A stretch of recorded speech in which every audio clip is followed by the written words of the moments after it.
नमस्कार दोस्तों, what you think YouTube channel में आप लोगों का स्वागत है। पुराणों से संबंधित जानकारी में आज का ये हमारा दूसरा वीडियो होगा। अगर आपने अभी तक हमारे पहले संस्करण को नहीं देखा है तो उसका लिंक डिस्क्रिप्शन में दिया हुआ है। आज का वीडियो बाकी के बचे 9 पुराणों के ऊपर होगा, जिसमें हम और भी अधिक जानकारी को प्राप्त करेंगे। अगर आप हमारे चैनल पर नए हैं तो चैनल को सब्सक्राइब कीजिए, बेल आइकन को हिट कीजिए ताकि हमारा हर अपडेट आपको मिलता रहे, क्योंकि हम आपके लिए लाते हैं कुछ अमेजिंग और बेहतरीन वीडियो। तो आइए आज का वीडियो शुरू करते हैं। तो आज के वीडियो का हमारा जो 10वां पुराण है वो है ब्रह्मवैवर्त पुराण। ब्रह्मवैवर्त पुराण जो 18,000 श्लोकों से अलंकृत है तथा 218 अध्याय हैं।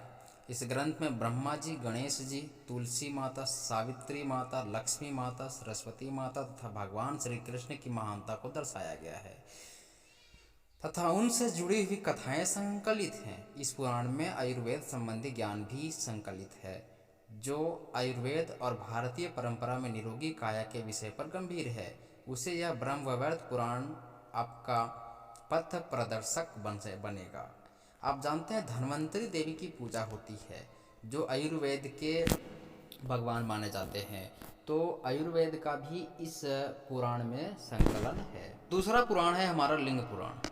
लिंग पुराण इस पावन लिंग पुराण में 11,000 श्लोक हैं और 163 अध्याय हैं। सृष्टि की उत्पत्ति तथा खगोलिक काल में युग कल्प की तालिका का वर्णन है। भगवान सूर्यदेव के सूर्य के वंशजों में राजा अम्बरीश जी हुए। राम जी इन्हीं राजा अम्बरीश के कुल में अवतार हुआ था। राजा अम्बरीश जी की कथा भी इस पुराण में लिखित है। इस ग्रंथ में अघोर मंत्र तथा अघोर विद्या के संबंध में भी उल्लेख किया गया है। आप अघोरी का नाम सुने हैं।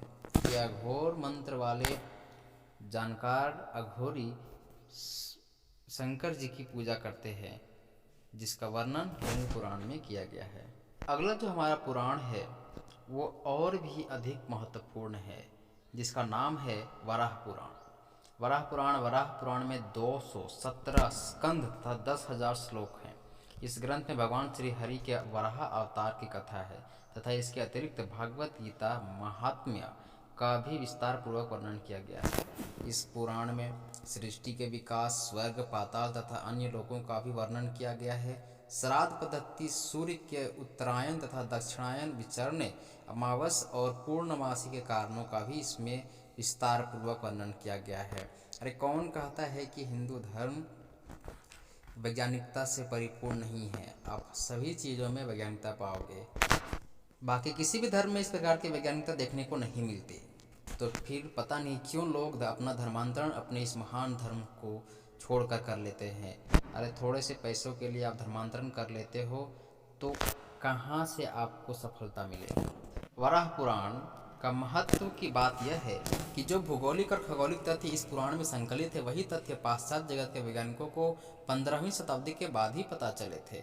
सभी सनातन धर्म को मानने वाले भाई बहनों को यह वराह पुराण अवश्य पढ़ना चाहिए। जो भक्त अपने जीवन में जीते जिस स्वर्ग की कल्पना करता है, उसके लिए वराह पुराण अतुल्य है। इसमें स्वर्ग नर्क का भगवान श्री वेद व्यास जी ने बखूबी वर्णन किया है। यहाँ पे एक लाइन हमने संकलित करा है कि जो पश्चिमी वैज्ञानिकों को 15वीं शताब्दी में पता चला या उसके बाद पता चला, उन सारे चीज़ों की जानकारी तो हमारे वराह पुराण में ऑलरेडी है। जितने भी पुराणों में जानकारियाँ हैं ये तो बाकी के लोगों को बाद में पता चला। वराह पुराण के बाद आता है स्कंद पुराण। स्कंद पुराण सबसे विशाल पुराण है तथा इस पुराण में 81,000 श्लोक तथा 6 खंड हैं। स्कंद पुराण में प्राचीन भारत के भौगोलिक वर्णन है, जिसमें 27 नक्षत्र, 18 नदियाँ, अरुणाचल प्रदेश का सौंदर्य, भारत में स्थित भगवान भोलेनाथ के 12 ज्योतिर्लिंगों तथा गंगा अवतरण के आख्यान शामिल हैं। इसी पुराण में सह्याद्री पर्वत श्रृंखला तथा कन्याकुमारी मंदिर का उल्लेख भी किया गया है।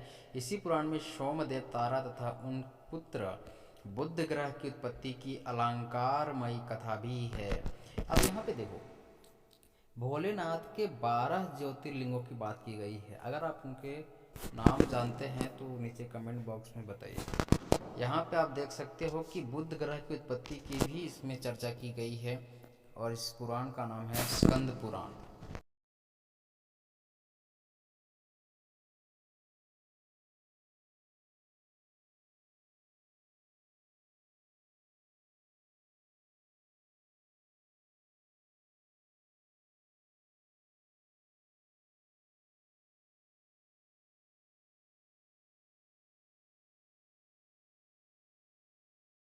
स्कंद पुराण के बाद आता है वामन पुराण। वामन पुराण में 99 अध्याय तथा 10,000 श्लोक हैं एवं 2 खंड है। इस पुराण का केवल प्रथम खंड ही उपलब्ध है। इस पुराण में भगवान के वामन अवतार की कथा विस्तार से की गई है, जो भरूच कच्छ गुजरात में है।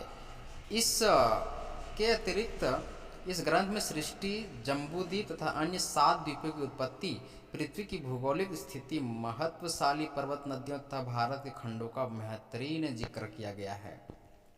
तो वामन पुराण में भी भौगोलिक दृष्टि और भौगोलिक विस्तार भारत का बताया गया है और सभी द्वीपों की उत्पत्ति के बारे में भी चर्चा की गई है। अगला पुराण हमारा कर्ण पुराण।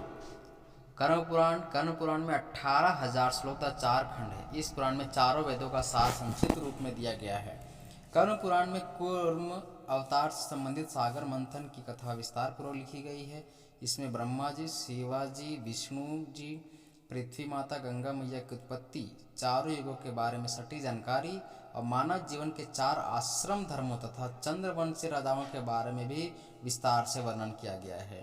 तो कर्ण पुराण में सागर मंथन जो हुआ था, जिसमें आप अमृत और विष की जो कहानी पढ़े हैं, वो कर्ण पुराण में वर्णित है।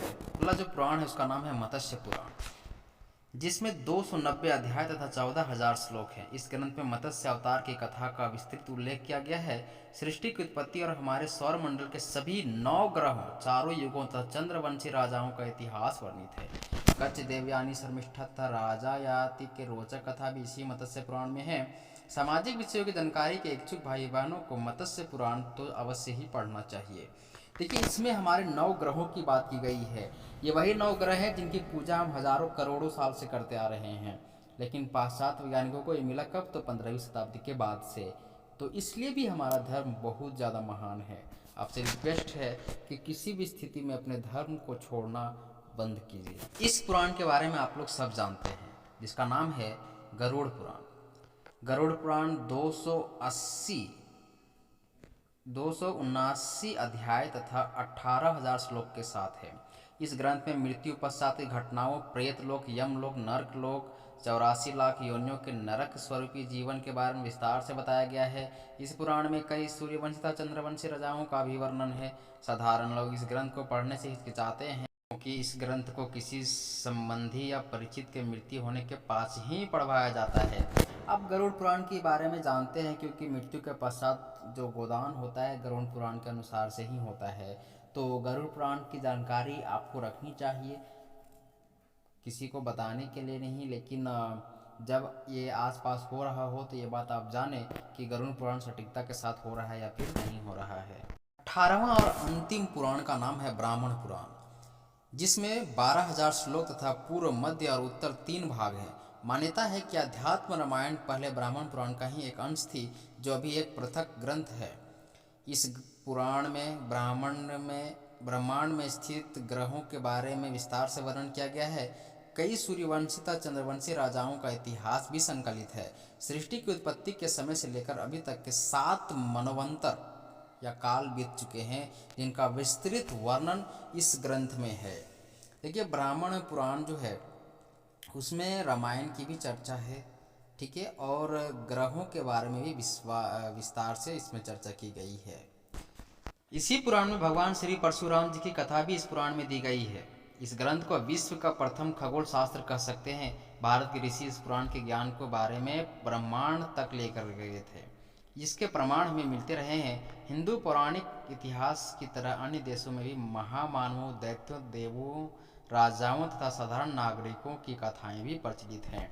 भगवान श्री परशुराम जी के बारे में आप जानते हैं, जब श्री राम जी धनुष को तोड़ देते हैं तो ये महेंद्रगिरी पर्वत पे तपस्या कर रहे होते हैं और वे वहाँ से इस टूटने की आवाज़ को सुन करके आते हैं, जहाँ पे वार्तालाप भी होता है।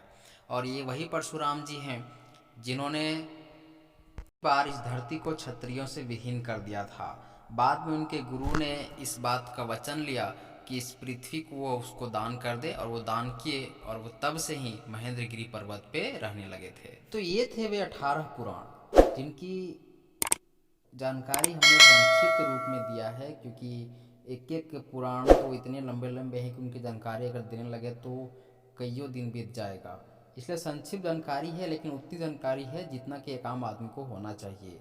अगर आप डिटेल में जानकारी चाहते हैं तो कमेंट बॉक्स में कमेंट करिए, आपको पूरा डिटेल में पुराण का वीडियो मिलेगा। मिलते हैं जल्द ही नेक्स्ट वीडियो के साथ, तब तक के लिए नमस्कार। जय राम जी की जय हिंद, नमस्कार।